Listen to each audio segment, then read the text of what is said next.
worksheet 2 number 1, and we'll just work all of it. And if we need to slow down on parts, then slow me down. Oops.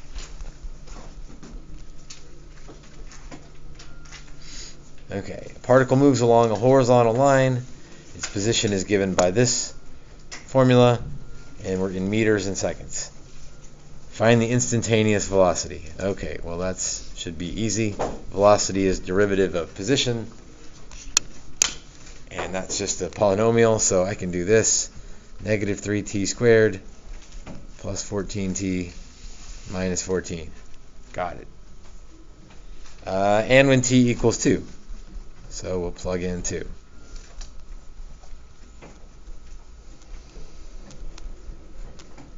Let's see, negative 12 plus 28 minus 14. 28 minus 26 would be 2. And meters per second. All right, all good on those, right? We're just trying to get to D and E, really, is the part B. Find the acceleration. Well, acceleration is derivative of velocity, or the second derivative of position. We hadn't really phrased it that way much, but it's the second derivative of position. Negative 6t plus 14. And then the acceleration at time 2 means plug in 2. 14 minus 12 is 2 meters per second.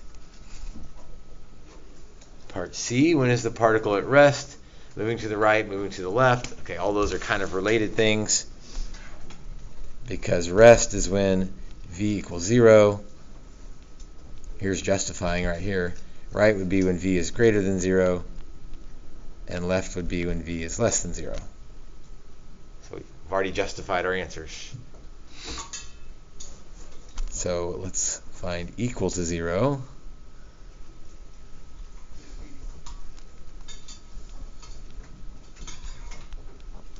That's unfortunate. Does that factor? Do you know? I just put it in the calculator though. Okay. Graph it. Use your calculator, yeah. So you could graph it, or you could use the quadratic formula. Either one. What if you just did the calculator? Would you have to show work? You'd have to show sort of what you put in the calculator. But what if you just put the equation? You mean you graphed it and found the roots on the calculator? That's okay, you can do that. So, okay, remind me, how do we do the quadratic formula in the calculator with the plus or minus? Do we just do it once with the minus, once with the plus? Right. Okay. Yeah. So you've got options. If it doesn't factor, you can do the quadratic formula, which would take sort of 2 calculator entries, one for the plus, one for the minus.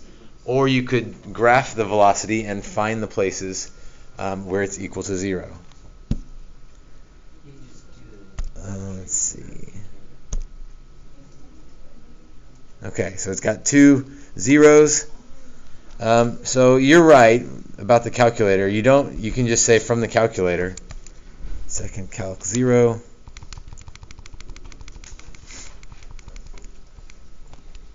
Left bound, right bound, guess. T equals 1.451. Always 3 decimals for your answer. But if we need to use this later, let's stop there. 1.451. And second calc 0. The other one. Left bound, right bound, guess. 3.215.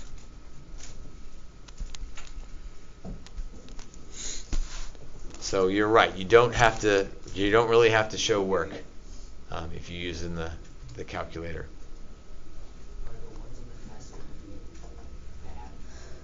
I think the ones on the test factor. I think. When is the particle at rest? Moving to the right, moving to the left. Okay, so that's when it's at rest. So how do I figure out moving to the left, moving to the right? Okay, number line works. That's how we have been doing it. Since I've got the calculator, is there a way I could answer it with the calculator? So what am I looking for moving to the left?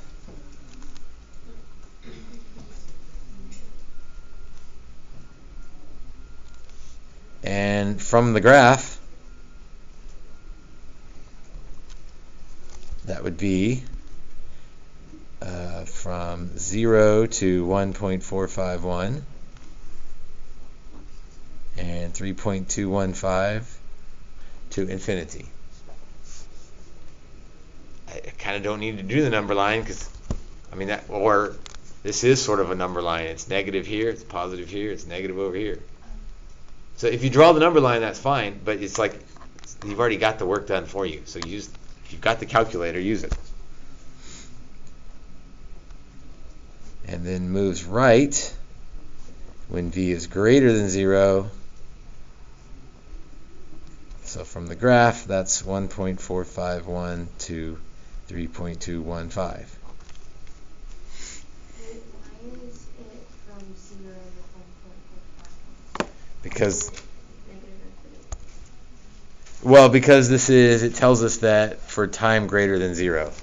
Oh. Right, this is a motion problem, so this starts at time equals 0. Oh yeah, also? So you're right, generally speaking, it's negative infinity up to that spot. But our experiment started at t equals 0. Natalie, question?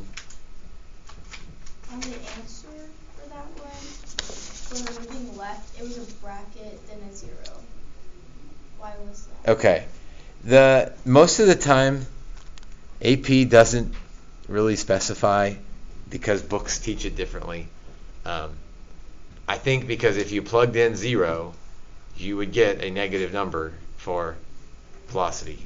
So you would include 0. As opposed to if you plugged in 1.451 or 3.215, you wouldn't get positive or negative, you'd get 0. So you don't want to include them.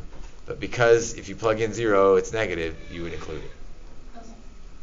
I don't think they would take off for it though. Usually they're not so strict on the endpoints, included or not included. Will you take off? No, I won't. So why is it? Part D. Find the displacement of the particle during the 2 seconds. So displacement during the first 2 seconds. So that's going to be s of 2 minus s of 0. So it's not just s of 2. It's not just where is it at 2. It's where is it at 2 relative to where it started. So s of 2 negative 8 plus 7 times 4 minus 28 plus 8. S of 2 is 0. I kept on getting 2, but on the back it said negative 8. Okay. S of 2 is 0. Oh. S of 0 is 8. So it started at 8. It's now at 0. So it has moved 8 meters to the left.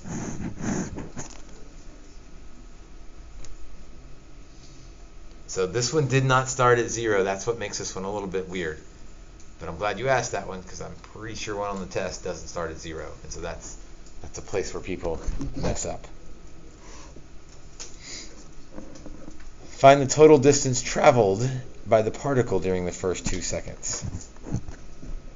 Okay, well I know at 1.41 whatever, 1.45, it turns around.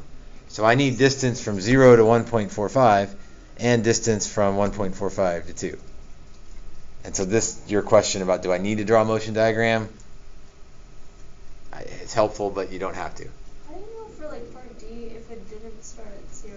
How would you know to do s of 2 minus s of 0? It's always s of 2 minus s of 0. Or s of whatever minus s of 0. Because it's where you are minus where you started. Wait, then what was saying that it didn't start at 0? This one didn't start at 0. That's s of 0 though. S of 0 means at time equals 0, you're at 8. Oh, okay. That was confusing. So displacement is always where you are minus where you started. Where you started is always s of 0. Where you are depends on what time they're talking about. Alright, this didn't specify a motion diagram for E, but I think I'm going to do one anyway. So T and S. When T is 0, S is 8. We know that one. And when T is 2, S is 0.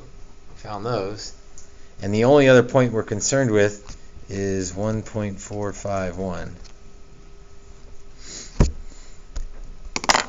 For some of these problems, it might have been easier if we just typed in the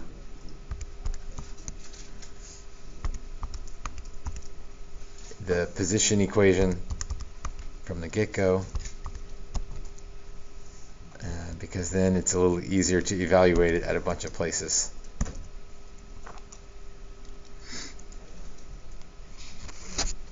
Second calc value at time equals 0, we're at 8.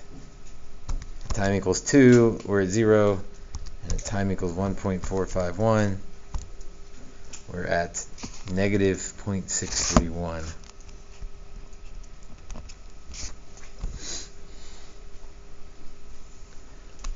So motion diagram or not, you would need those values to figure out total distance traveled. Now, I'm going to put them on the graph because I think the motion diagram is helpful. So we're starting at,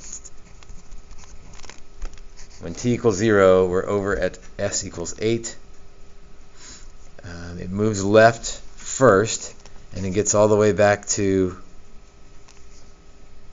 negative 0.631. That's at time equals 1.451. And then it turns around, and at time equals 2,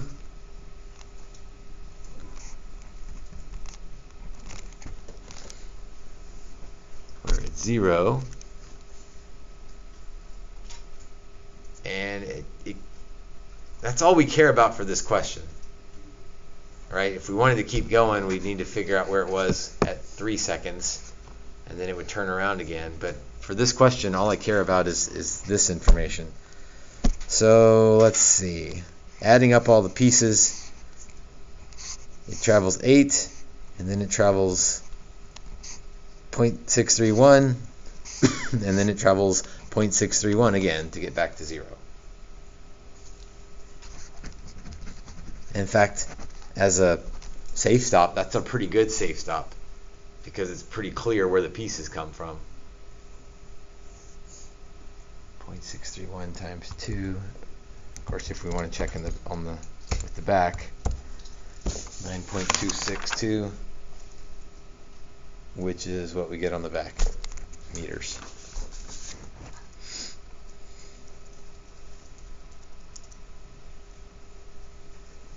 Are the answers to D and E the same? No, because one's distance and one's displacement. Distance, total distance versus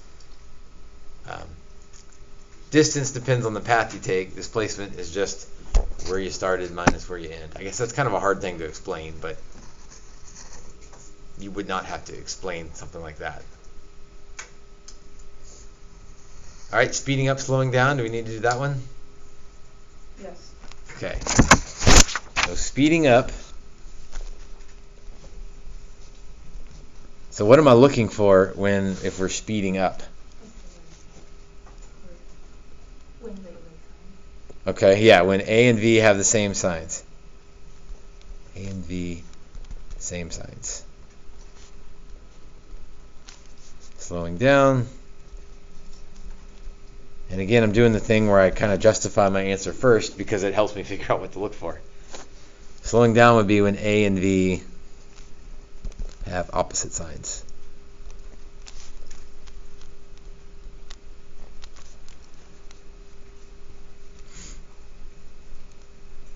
Okay, so I sort of already have the velocity sign chart. I didn't make one, but I have the key values.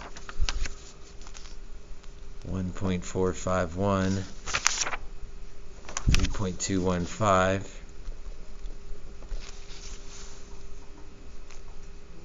it was negative, and then positive, and then negative. And again, you don't need all the signs, but when you lay them on top and look for the overlap stuff, I don't know, I find it helpful. So there's my velocity number line. I need my acceleration. I need an acceleration number line. Acceleration was negative 6t plus 14. So we do the same steps. Set it equal to 0, put that on the number line, test positives and negatives. So let's see, 14 over 6, 7 divided by 3, I don't know, I got a calculator, so I worry about it, 2.333.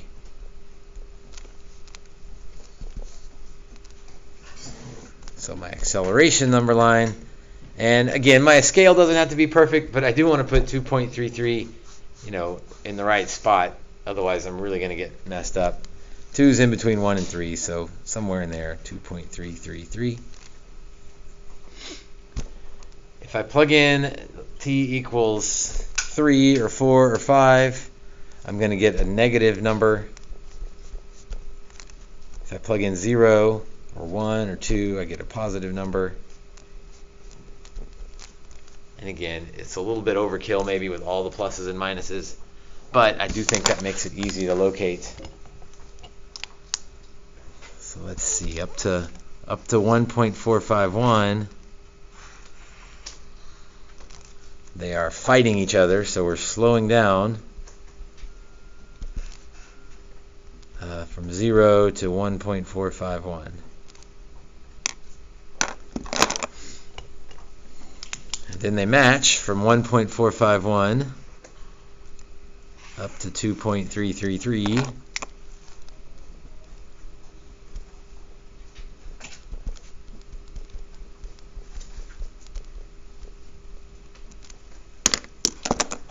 And then they conflict again, 2.33 to 3.215.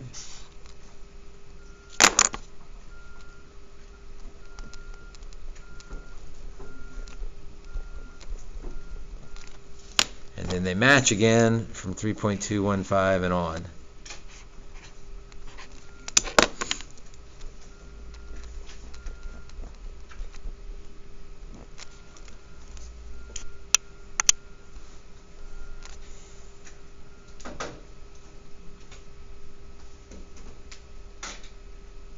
Justify your answers. Well, we did justify our answers. We already said we were looking for where they had the same signs and where they had opposite signs.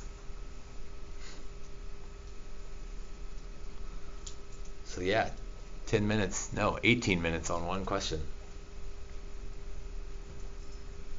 So only one question test? No, but there's several questions like that. There's not a ton of them because there's a lot of parts to them. So yeah, it's like, oh, there's 5 questions on this test. Well, yes and no, because they all have a bunch of parts. Wait, there are 5 questions? I don't know how many there are. Will you do the thing where it's like, if you get a number wrong early on, but you do it later with the wrong number? Yes. Okay. Yes. The question was, will I basically kind of keep your wrong answer and follow through and see if it works? Yes, I'll try. The trick is, as long as your answer is reasonably wrong. If you get t equals 0 and there's no places where it changes velocity, if your wrong answer makes the rest of the work trivial, then I can't give you any credit. But if you're off by a little bit, then I can kind of follow it through and see if, especially if you justify correctly, then it's really easy to see, okay, they knew what they were looking for. Maybe their numbers weren't wrong or weren't right and they messed some things up. But if you've justified right, then you're looking at half credit already, because that's going to be half of it is looking for the right thing. What if v was 0 from 2 to 3 or something, and you're trying to find where it was the thing was speeding up or slowing down? What would you do? You would leave that out of an interval, right? If v is 0. On the first one, it was not a 6,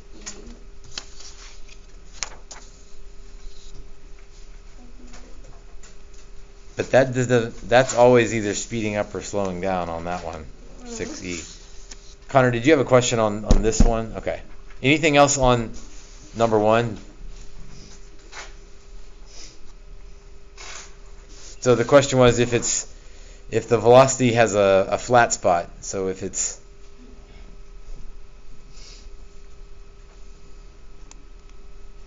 3, 4, 5.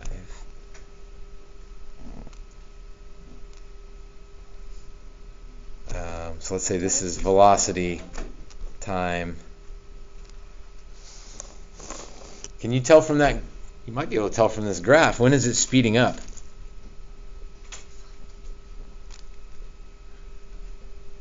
When is its speed increasing?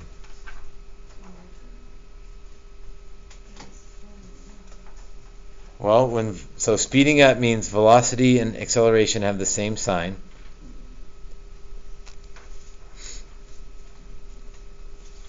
From 5 to 8, velocity is negative and acceleration is negative.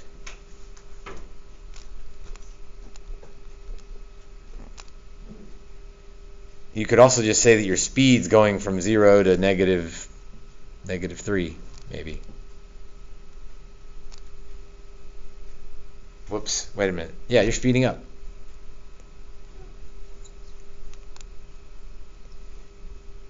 You're slowing down from 0 to 2, and your velocity isn't changing from 2 to 5.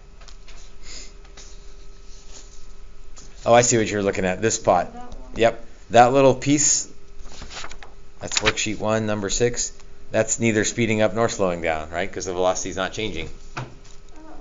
It's a constant negative 3, so that's not speeding up or slowing down. So you just leave it out. You would just that interval wouldn't be listed in a speed up or slow down list of intervals. Speaking of that graph, it's hard to tell if the bottom part is at negative 3. Were we supposed to assume I think we're supposed to assume that. Okay. I think so. It's difficult to find Because, slope right, if that's at negative 3.5 or something, I think we're going to assume that's at negative 3.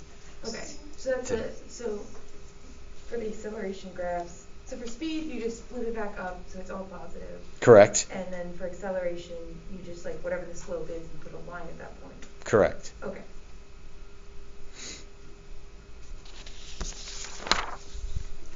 Other questions from worksheet 1 or 2?